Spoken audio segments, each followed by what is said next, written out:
Hi, everyone. Welcome to the Top Cyber Pro podcast. I'm founder and CEO Jim West. I got a great guest today. We're going to be talking about a real big buzzword. It's been a big buzzword for about a good 5 years now. And this program is something that's been maturing. There's been couple of updates. I believe they're on 2.0, if I'm not mistaken, but it's called CMMC.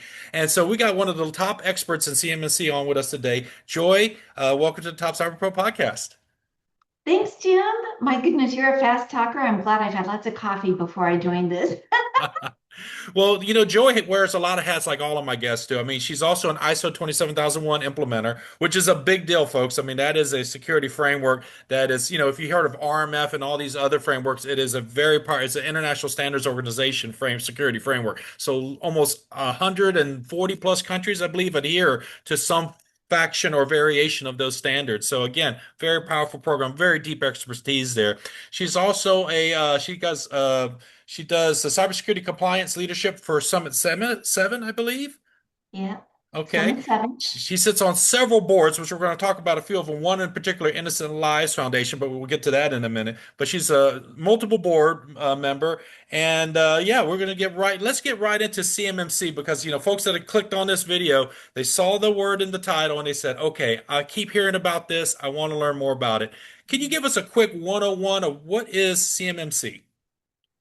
Absolutely. So the best way to frame it, I believe, is that there is a bunch of sensitive technical data that is shared from the Department of Defense or Department of War throughout their supply chain. And it's by design. Those contracts are going to flow to one of the large primes, and the large prime is going to then disseminate parts of that contract throughout the supply chain, sometimes to hundreds or thousands of smaller suppliers. And this is for us to encourage more participation in these contracts. But when you are looking at that sensitive information flowing from a large prime who is well funded, has hundreds, thousands of employees, that their role is to protect that information as they build out any of these warfighter components, right? As that information is flowed down from one contractor to the next, and you get to smaller and smaller suppliers throughout that supply chain, you now are getting into an area where you have tens of thousands, over 100,000, probably small businesses that are organizations that have been in business for multiple generations, and really their use of the computer systems is not something that is second nature. It's not managed well. It's whoever that intern was that was running that machine that likes computers and took Mhm. over as their IT or their cyber guy is now responsible for managing the cybersecurity posture of that very sensitive information. And so CMMC, the Cybersecurity Maturity Model Certification, the intention behind it is that the DoW is looking at this information as it trickles down throughout the supply chain and saying, we can no longer just trust that you are securing that from our adversaries, and this very valuable information to the adversaries, and can mean life and death, often it does, for our war fighters. We're no longer going to just trust that you are securing it. We're going to give you a framework, NIST 800-171, that has 110 cybersecurity controls or requirements. And we're going to require a large portion of you to have a third party come in and validate that you've actually implemented these cybersecurity requirements. That's what the certification part of it is. And it's been something a long time in the making. I think it goes back to 2014, 2015, when China had developed the F-35 fighter jet off of plans stolen from the United States supply chain, and actually rolled that out at an air show prior to the United States unveiling the Mhm. F-35. That was the first clue that something's really wrong with how we're protecting this information as we flow it down. And it went from let's just require a huge, NIST 853, the Yeah. entire catalog of controls, which clearly was untenable and was never going to happen in a meaningful way, to let's focus in on the confidentiality aspect of cybersecurity, narrow that down to a new framework, NIST 800-171, focused on confidentiality, require that to be implemented through the supply chain. And the most recent iterations now, in November of this year, 2026, we finally have the first wave of contracts that will require either self-attestation where you've Mhm. logged in informally. The company official is going to have to do a formal attestation that, yes, me as an individual representing my organization affirm that I have implemented these controls. Some contracts will require that. Some contracts will require that third party to come in and validate that it's been assessed and that you've actually received a certification from the third party. So we're in it now. It's a Yeah. long time in the making, a long time, brewing, if you will. The soup is now ready and it's being served. So to kind of give some more context to what Joy was explaining there, throughout the recent history, we've had a lot of data breaches. We've had a lot of folks that, unlike a major like a Raytheon or Booz Allen, don't have the security staff, the SOCs, all the layered defenses to help protect data. So as they pass this information down to, let's say, a small business who they're only in the game just to make maybe a widget that goes into something bigger. But sometimes when you take pieces of information, you can aggregate information. It becomes a higher sensitivity, right? It could become classified information when you gather multiple data points. So a lot of these small businesses that don't have full cybersecurity teams, don't really follow a security framework, were just kind of doing the best they could, but they were mainly focused on their role as it related to the bigger program or project. As the money passed down, as you mentioned, to sometimes tens to maybe hundreds to thousands of multiple suppliers and people working on that program. And so what would happen over time? There was so many data breaches, and they kept coming from these smaller businesses. So eventually, the government had to say, we got to get a handle on this. So they put their brains together, and she already mentioned, doing risk management framework. That's what federal and government does and for themselves, but they couldn't impose the full gamut of all those controls to, throughout the whole operations of contracting, defense industrial base. So they had to come up with something that was a little bit easier to digest and was more realistic. And so that's why they came up with this program with I believe it's still three levels, with the last level being formally, audited and approved. And then, of course, first level is kind of like a self assessment, saying, yeah, we meet this level, which is a certain set of controls, minimum security, if you will. And then the second level is a little bit few more controls. And of course, the third one being all of the controls up to a certain maturity level. But the bottom Kind line of, was, kind of. go Yeah. ahead.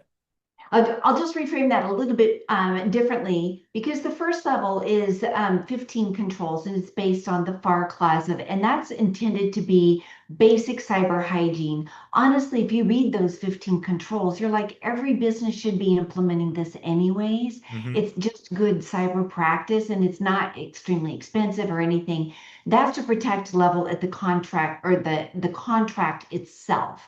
That Hmm. kind of information, like how many special widgets are being ordered to ship to a foreign country, and that actually could be traced to look at what troop movement is, even Yep. for example, right? So that's the contracts themselves. The next level of data sensitivity is controlled unclassified Yep. information. And that is where you get into the technical schematics, and there's a bunch of different categories of it, but really it's much more sensitive information, not at the level of classified, top secret, but it is controlled and unclassified, meaning that there's a responsibility to protect it. Now that has the 110 controls that are Hmm. applied to it. And at that point is where the contracting officer has to decide, is this of a sensitivity level that I'm going to require a third party to come in and validate before this information is flowed down, that everyone in that supply chain has a level 2 certification, or am I going to say it's not as sensitive? Maybe we'll let them do a self attestation on this, but it's still the same 110 controls. Hmm. At level 3, we add on a different framework, and that's for advanced persistent threats. It's enhanced cybersecurity requirements that build on level 2. And at level 3, you're adding in 24 requirements. This is from the NIST 800-172 framework. And this is for critical programs. So anybody that deals with like nuclear propulsion Weapon information, that kind of systems. thing, Yeah. right? But if you have a level 3 requirement in your contract, first, you had to have a third party validate you at level 2. The self attestation wouldn't apply to it. And once that happens, then you actually call the Department of Defense and say, hey, I need your Defense Industrial Base Cybersecurity Assessment Center, or DIBCAC, team to come in and now validate the implementation of the level 3 controls. So that's kind of how it's the levels are determined by the sensitivity of the data, and there's different validation mechanisms throughout all three. Just to clarify. Oh, wonderful. I love that clarification. And again, when you start getting to two and to three, it does involve some costs. It does involve having a lot of leadership support into this. It's not just something it's not a fire once and forget type of implementation. It's something that's really got to be part of your business culture when you get to that level. So let's talk about that. So one of the questions I have is that, CMMC, when people see it, they see, oh, it looks like a checklist, right? And that's a very big assumption that people are making. So when people often consider it a checklist, but and I both know, most people watching this that are in cyber kind of already know that real cybersecurity is more than just a checklist. It's a culture, right? And so with that being said, well, it's not just culture, it's culture, ownership, and then it's also behavior, right? But in your experience, what separates companies that treat CMMC as a one-time certification from the ones that treat it as a true cybersecurity maturity transformation? Yeah, that's such an interesting question to me. I think that the organizations that have already adopted CMMC at level 2 are those who are either they know that the kind of data that they deal with is going to require the certification and they're jumping ahead to distinguish themselves from competition and saying, not only did we do it, but we've done it, we're an early adopter and we're now eligible for these contracts just to kind of signal to the Department of Defense and other agencies. There's a lot more agencies than just the Department of Yeah. War that handle CUI and flow it through their supply chain. CMMC is a program that represents the certification or the validation that those controls have been implemented, but that doesn't mean the same requirements for the controls to be implemented aren't applicable to Department of Energy, to OMB, right? The Homeland Security.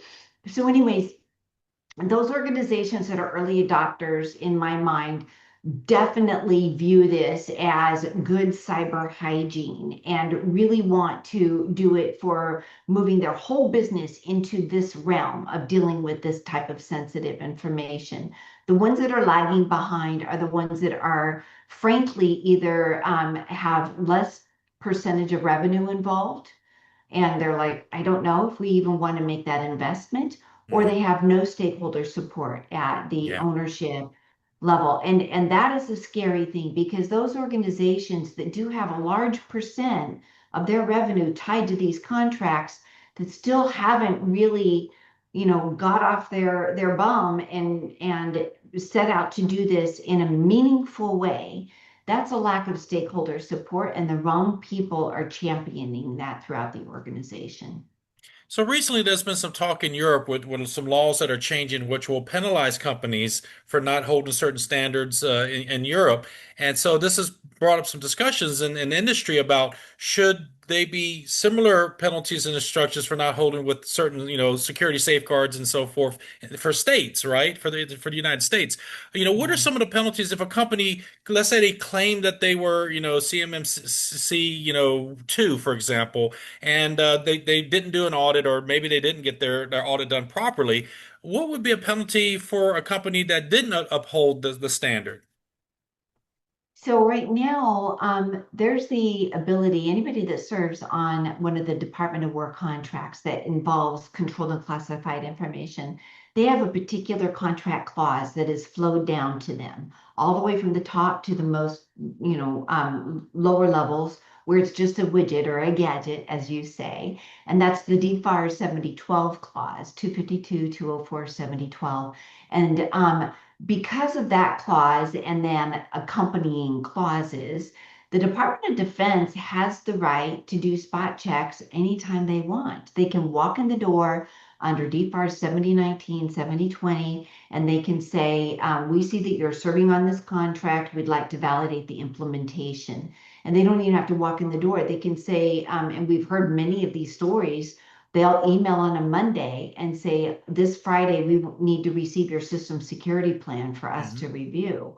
And a cursory review of a system security plan in my world is going to shed a ton of light on whether or not those controls were really implemented and whether it's really being monitored and managed the way that it should be, even after a certification may happen, right? And what happens is that they have the ability to signal, and even whistleblowers have the same ability to signal to the Department of Justice that there's some abuse happening in a contract that has been awarded and that the terms of the contract are not being upheld. The Department of Justice can then start their own investigation. And we're seeing a lot of claims come out now from the Department of Justice. I think it's fascinating, actually, that under the False Claims Act that started back in the Civil War days, this is what they're leveraging at the Department of Justice. Under the False Claims Act, that they have pivoted to enforcing cybersecurity claims in, I think in 2020 is when it started. And prior to that, they hadn't really cared much about cybersecurity. They were more concerned with like the quality of goods that were being Mhm. shipped or not meeting the shipping deadlines. There's a bunch of different ways that they can look at have you met the contract terms. But cybersecurity is very heavily being enforced now because we're seeing what a true threat that is Mhm. in our supply chain. And you bring up a great word, supply chain, which has also been one of those top five buzzwords around Capitol Hill for about the past 7, 8 years, right? And we hear about supply chain risk. So let's now talk about the correlation of why CMMC is important in defending and protecting against supply chain risk. Yeah, I mean, this is something that I think that prime contractors have done well for many years. They understand risk. Most prime contractors are going to have an entire team of enterprise risk management, and they're going to look at that supply chain and say, all right, if we're getting a $50 million or a $2 billion contract, whatever that is, and we're relying on this chain of vendors in our supply chain to deliver on that contract, and this one has the potential to cause us not to deliver on time or not to deliver. How are we going to mitigate that risk? And that's why they have their approved vendor list and all of these, mechanisms that they do. I'm sure that you've experienced the same as most people in cybersecurity. The questionnaires that, went from being 20 questions to 150, 200 Yep. questions, now folding AI into it, that you have to be able to, as one of those suppliers in that supply chain, you have to be able to prove that you deserve a spot in the supply chain. So, supply chain risk management has been around for a long time with the primes. Now, the entire ecosystem is being forced to look at that. Yep. Anybody that's serving within the Department of War ecosystem and saying, well, there's a lot of different ways that I have companies help me deliver a contract. It could be a managed services provider. This is one of the things we're seeing come out, and Mhm. I'm going to like bring it back around, but I work for a managed service provider, Summit 7 in the defense industrial base. And a lot of these organizations have always looked at, well, do we have the right software installed? Do we have the right cybersecurity that we're supposed to have in place? But a big part of that is we're relying on outsourced IT support. Do they know what CMMC is? Are they doing something that's going to disqualify me or fail me in the assessment process? So the supply chain is a lot more than just who's directly serving on those contracts.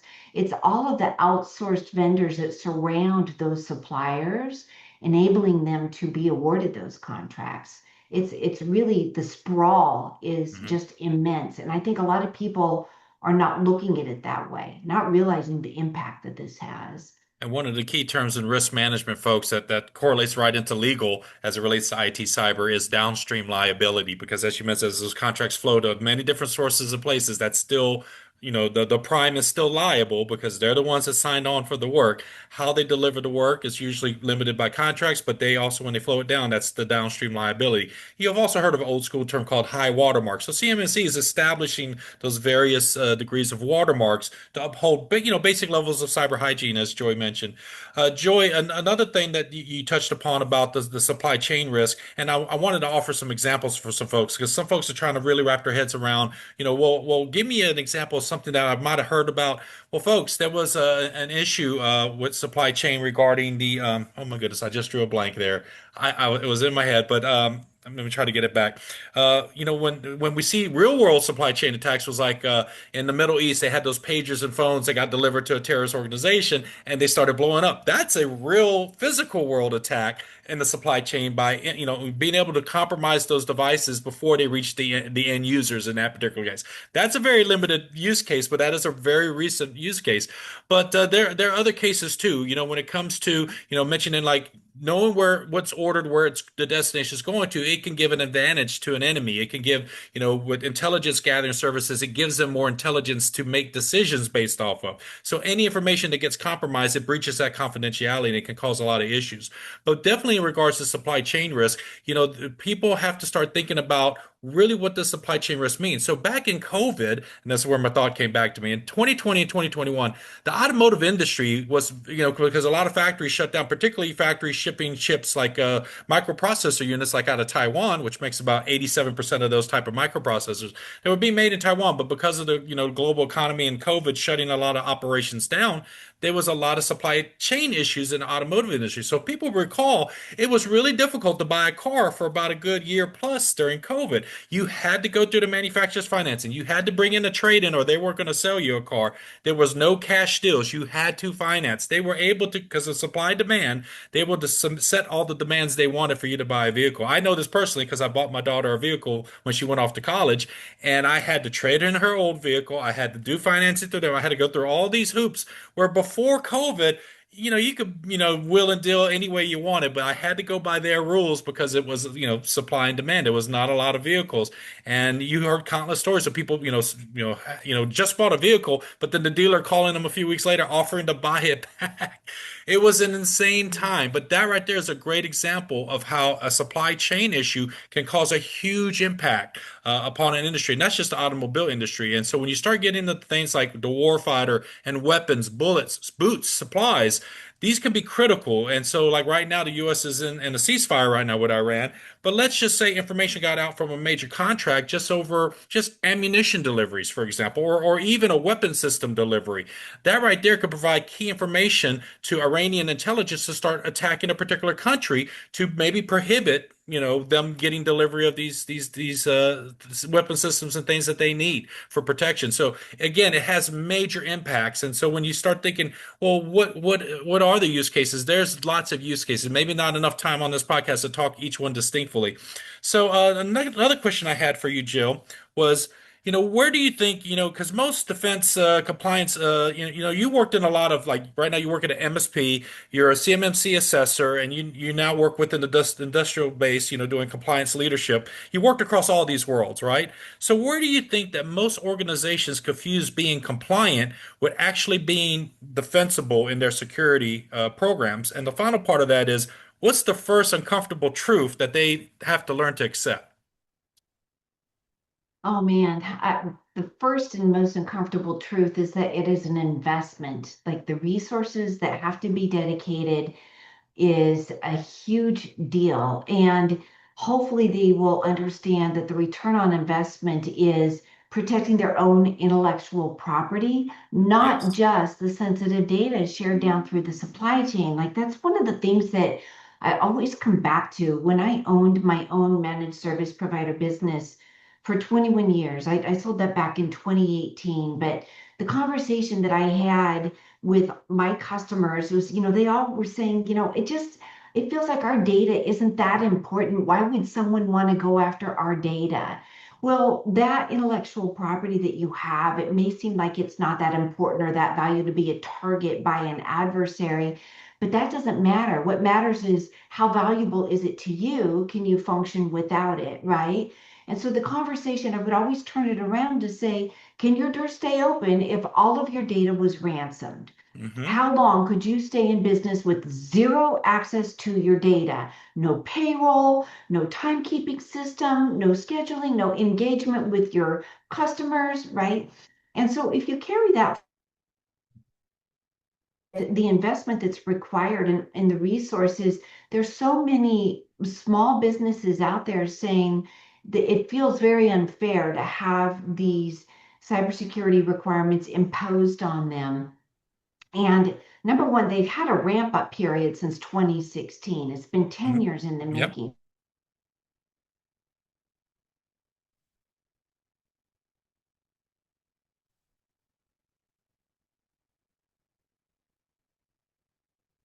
That feels like a point that's worth making over and over. But secondarily, it really is not just the data that's being shared in the contracts. Look at it again as protecting the livelihood of your business, being able to pay your employees. It's like just being responsible governance is where I would view that.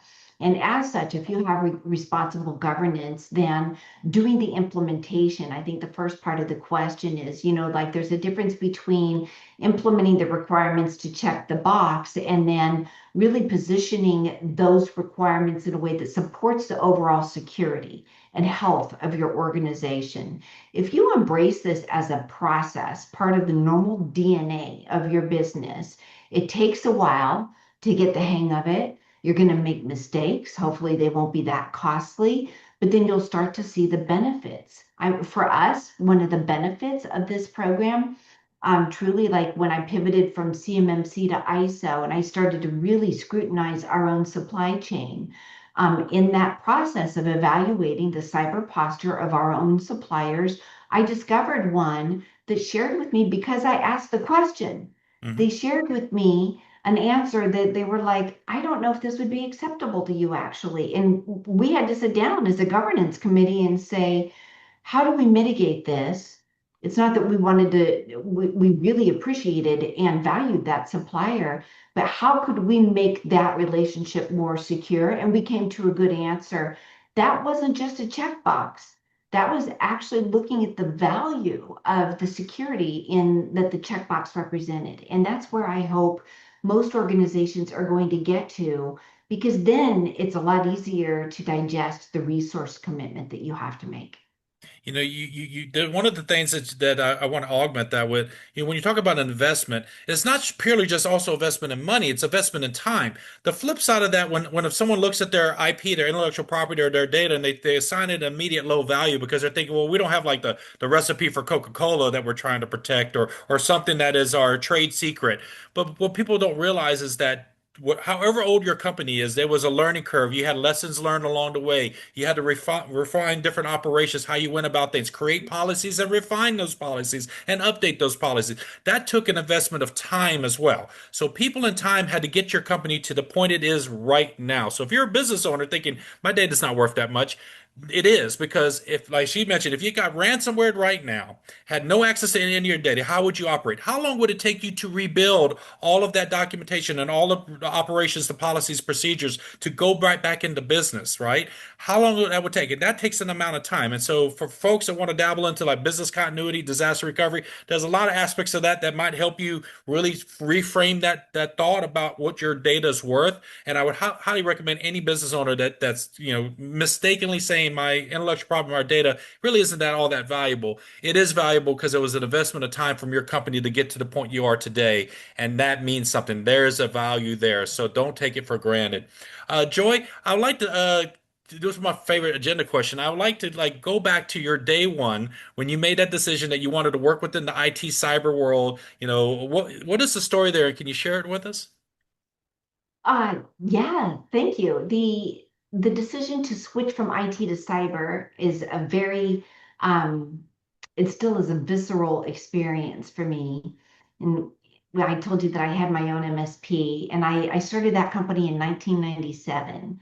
And back then, we were actually reading printed manuals on how to install hard drives. It was before Google Uh-huh. even, I'm really dating myself here. But along that journey, I started to focus more and more on engineering principles.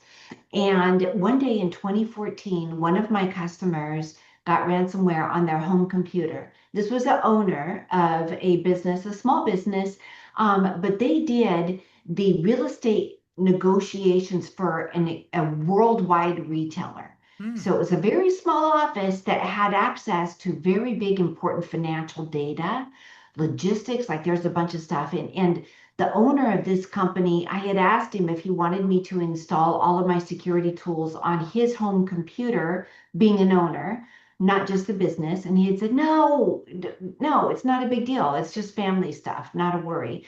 Well, he all of a sudden got ransomware on his home computer, and it was my first experience with ransomware.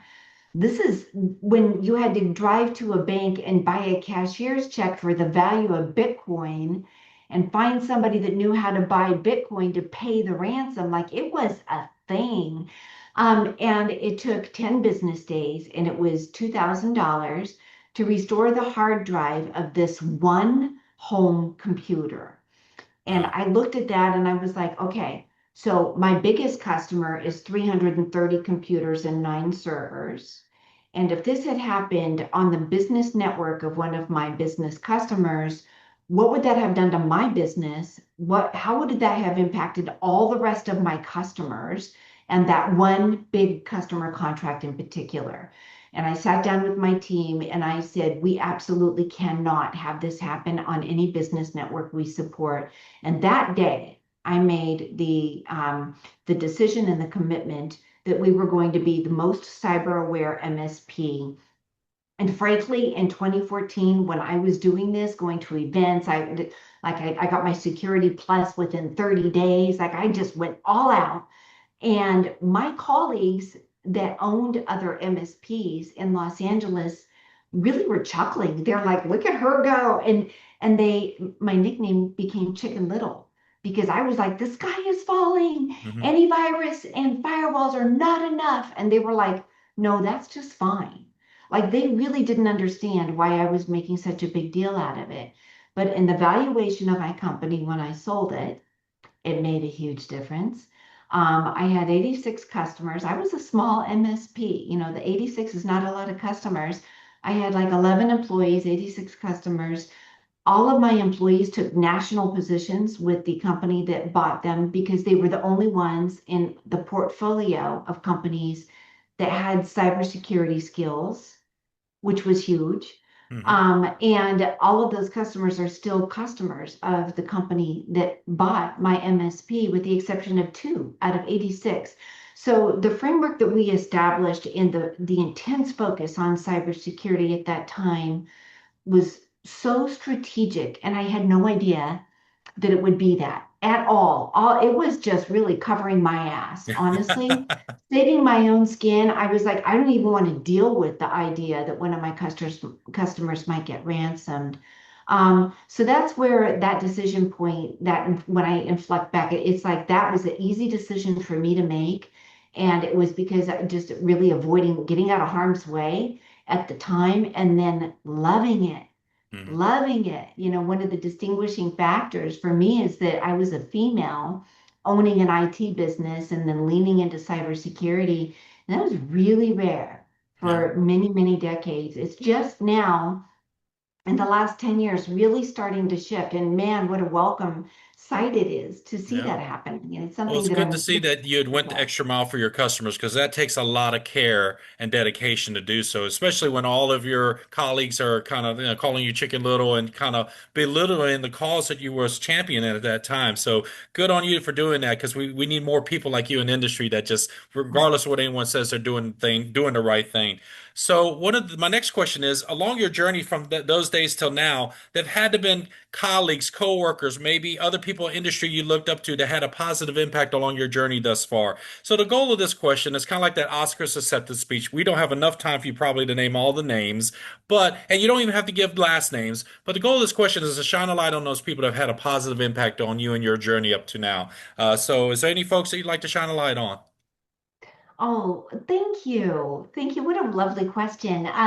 In my MSP days, I would definitely go back and acknowledge Brent Whitfield and the rest of my posse. We called ourselves a posse of IT business owners in Los Angeles. And that was Pete Robbins and Ezra Herman and David Metzler and Brent Whitfield. And, they embraced me like I was their sister. They were just so respectful and always encouraging me, really including me in everything that they did, and having that kind of a hive mind to validate where I'm thinking and what I'm doing was so valuable.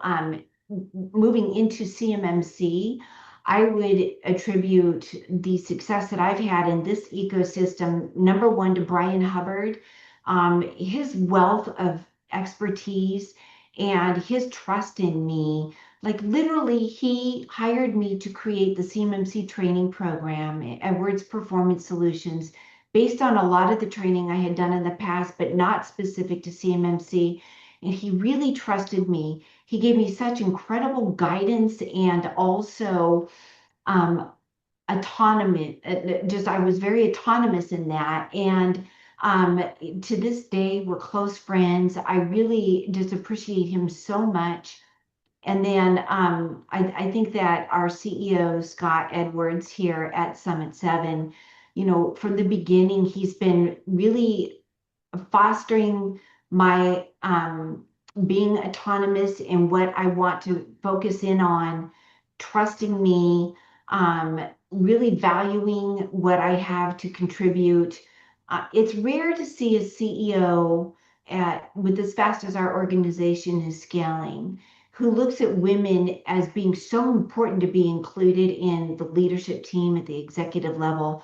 And he really takes that seriously. I think it's because his powerhouse wife, Amy Edwards, is also a big influencer for the success of our organization. And so, yeah, those are some of the people that I would love to acknowledge. Thank you for Well, asking thank you that. for shining a light on those names. And again, thank you. And I know there's never enough time to name everybody. So this is the moment of the podcast where I like to take a little time out, a little break from the tech talk, kind of my moment of levity. So I'm going to shoot a couple fun rapid fire questions. There's no right or wrong answer. So the first answer pops in your head, just blurt it out. We'll have some fun with it. So you ready? Okay, All right, first one, cake or pie? cake, What kind of cake? German chocolate, Hot or cold German chocolate cake? hot, Hot German chocolate cake. Is a hot dog a sandwich? Staying with the foods. no. Hot dog is not a sandwich. Now, this question is going to split every room of IT people. So, Star Wars or Star Trek? I'm going to definitely go with Star Trek. Star Trek. Which crew of the Star Trek universe? Which crew? Yeah. Um, I don't even know how to answer that question. I just know that when I Oh, was a kid, like really young, I would watch Star Trek every day coming home from school, and I loved how they would just, disappear in one time frame and then reappear in another in a uh-huh. completely different environment. And I think that I used that as, my imagination built on that a lot as I grew into adulthood. So, I guess more clarifying is which captain is your favorite? Oh, I don't know his name anymore. Is it That William Shatner or is it Yes, Picard? thank William you. Shatner. All right, Thank Captain you. Kirk. Yes, for Okay. sure. But for old school, old Old school. days. Yeah, with Leonard Nimoy as Spock. Okay, what has been your most favorite book of all time that you've read, and what was the last book that you've read? Favorite book of all time is The Rise of Superman by Stephen Kotler. And anybody that hasn't read that book, it will blow your mind literally to uncover. He's decades in as being a reporter for extreme athletes.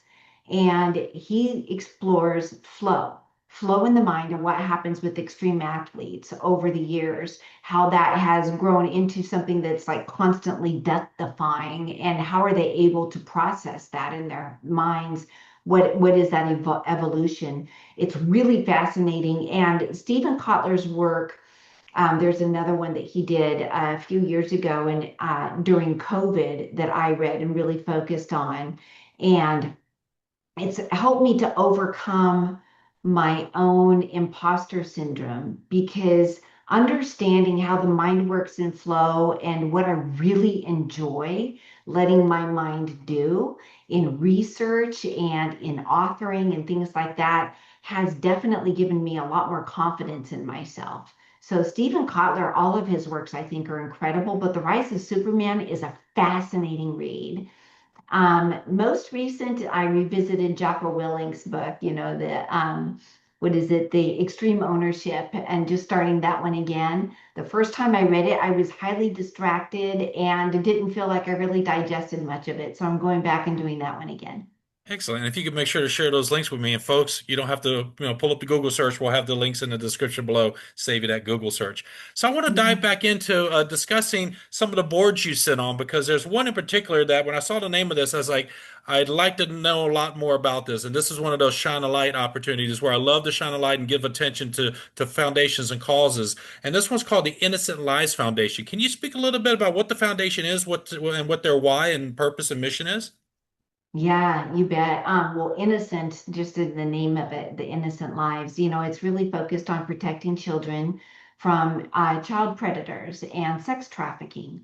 Mhm. And what that looks like online on the dark web is just horrific. And, I think that people have no idea how prevalent it is, not just worldwide, but in the United States. Mhm. It is really shameful, something that is deeply emotional when you look at how these kids and teenagers are treated. Um, it's something that I became interested in through their leader, Christopher Hadnagy. I'm going to say maybe 8, 10 years ago. I started to follow him because I love the way that he was writing on social media. And I learned about Innocent Lives Foundation. I became a donor. About a few years after I became a donor, I became one of their board members. I was so just impressed with the amount of volunteers. I mean, these are people who work full time in day jobs and then use their mad skills on the dark web to search out these child predators and be able to identify who they are as an individual or as an organization, which is Yeah. hard to do on the dark web. You have to have a mad set of skills and also to be able to protect your own identity while you're doing that.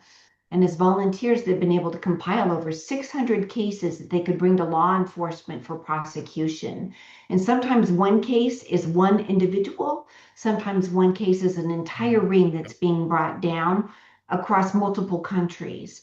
And so it's really important work. After I became a board member, I discovered happenstance that I have a personal tie to this that I didn't even know existed, in that my older sister has been a prosecutor of child abuse for many years, for her whole career.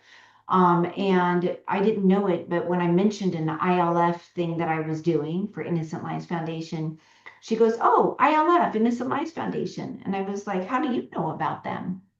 And she said, "I've used them for many years as a resource to help me prosecute child abuse cases." And that really brought things home.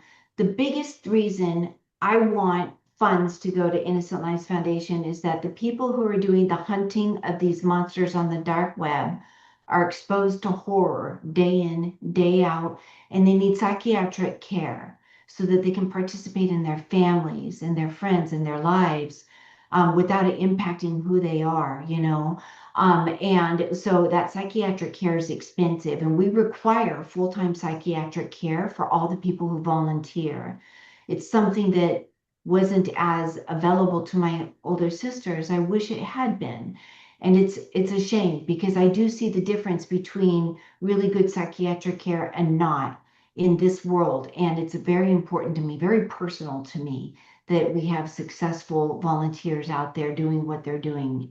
Yes. So. And there was a recent film with Jim Caviezel in it, Sound of Freedom, which chronicled a guy's true story about him, taking a personal champion, trying to free and disrupt a human trafficking ring, I believe in Central America. Phenomenal movie. If folks, if you haven't seen it, I highly recommend it. But a lot of these Mm. topics of like, when you talk about innocent children, child predators and so forth, it's very uncomfortable. So a lot of people just, rather not talk about it because it is an uncomfortable thing to talk about. But it doesn't mean that these monsters don't exist. And so for folks that are working within this foundation and so, going after these monsters, I applaud all of you because again, no child should ever have their innocence taken taken away. So, Joy, thank you for serving on that board and doing great work there. And thank you for talking about it here on the podcast and shining light on it. Thank Um, you. so my next question, coming back to CMMC, you kind of mentioned that you took your business and you ran it through the lenses and frames of the ISO 27001. So for some folks out there, I mentioned it earlier, it's an international standard, but could you give a little bit more explanation of what that is and why that might be important to maybe look at your business with a secondary framework, if you will? Yeah, I like to use it as like another pair of glasses that you can put on and look at things with. But how would you, explain that to someone that had no clue what an ISO 27001 is? Yeah, so ISO, this framework, number one, I absolutely loved the opportunity to lead our organization first through our CMMC level two assessment and then pivot and focus on ISO 27001. And because CMMC, in the name, in the acronym, Cybersecurity Maturity Model Certification. So it implies that your organization is going to continue to mature its cybersecurity posture. When I looked at the similar groupings of cybersecurity domains or cybersecurity families that are represented in ISO 27001, frankly, my initial impression was, oh, this will be easy. It's going to be an easy jump from NIST 800-171 to looking at what we have as our controls that we're in clauses that are required in ISO 27001.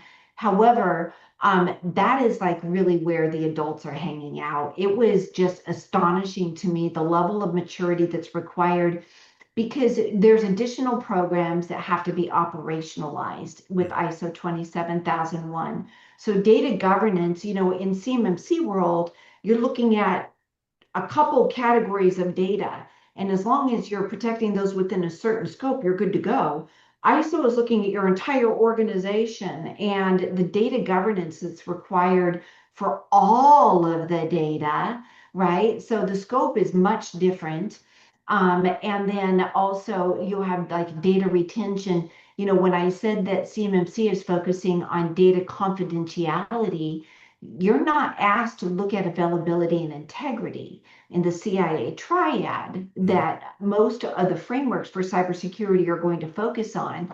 ISO 27001 is going to focus on the availability. So how resilient are you? And that's where you have a lot more focus and inflection on business impact analysis and what is your business continuity program and disaster recovery. So those are not really touched on in CMMC. But overall, the governance aspect of it, being able to mature and operationalize even supply chain, vendor evaluation, that's where that came into play. And I absolutely loved it. I felt like it was really just taking all of these like foundational buckets that we had set up for CMMC and saying, now how do we really build the structure on top of this?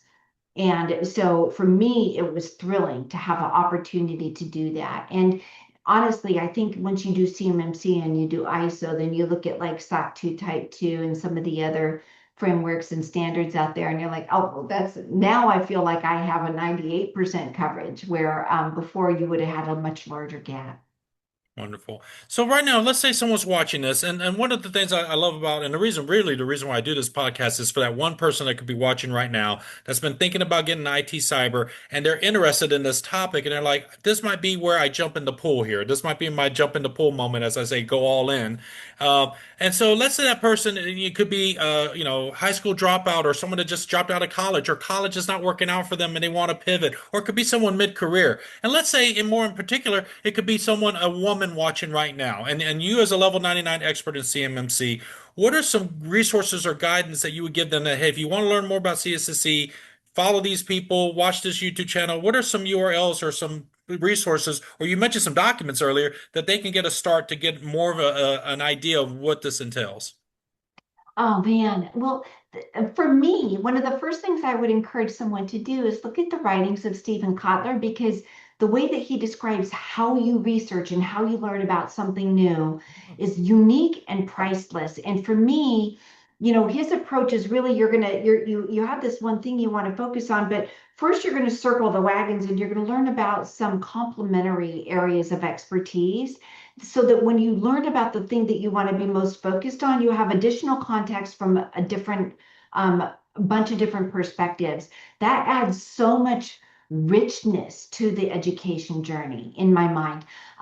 So I would also say that cybersecurity, people think about cybersecurity as extremely technical, and the foundation for cybersecurity really is not that technical. I would say learn some of the basics with like a security plus or a network plus, Mhm. where you understand the fundamentals. You really want to have the fundamental basics of it, and then you can move into so many different areas. If you do the Security Plus, that's going to open up your mind, and then look at organizations, both free and expensive types of certifications to see what feels like a good fit for you. But there's like six big areas of knowledge that you could go into that are all on the platform of cybersecurity and that require completely different levels of skills. Mhm. So if you're a really good project manager, let's use this example that I loved when I was at Edwards Performance Solutions.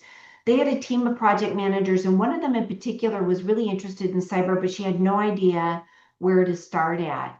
So she ended up doing that. She got the basics down, she did the Security Plus. She came over to support the cybersecurity team. And because she had that level of basic knowledge and understanding around cybersecurity itself, she was able to speak the language, Mhm. right? She was still doing project management, but now she is like a kick-ass PM for cybersecurity teams. What's one of the most important skills or positions on one of the assessing firms that we have now going like crazy in CMMC? Project management, Mhm. because you're going to have teams of four, 2 to 4 to 7 people out there, 20 teams at a time, doing cybersecurity assessments for all these different defense industrial base organizations. You need a kick-ass PM on Mhm. every one of those teams, helping those customers get through it gracefully. So that's one example of many.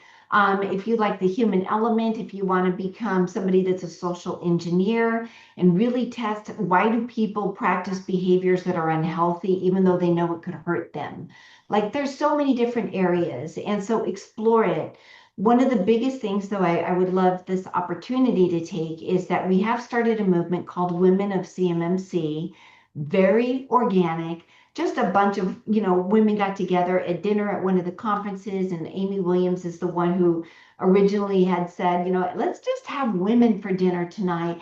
And out of that dinner grew this wonderful organic movement. We're going to start to be a lot more visible out there. We're going to have virtual meetups and things, but at every CMMC related conference we do have a live networking event that happens. And so no matter where you're at in the journey, especially if you're just beginning to get your feet wet with CMMC and you're a woman, tap into that. It's a wealth of information, a wealth of networking opportunity that you just can't miss.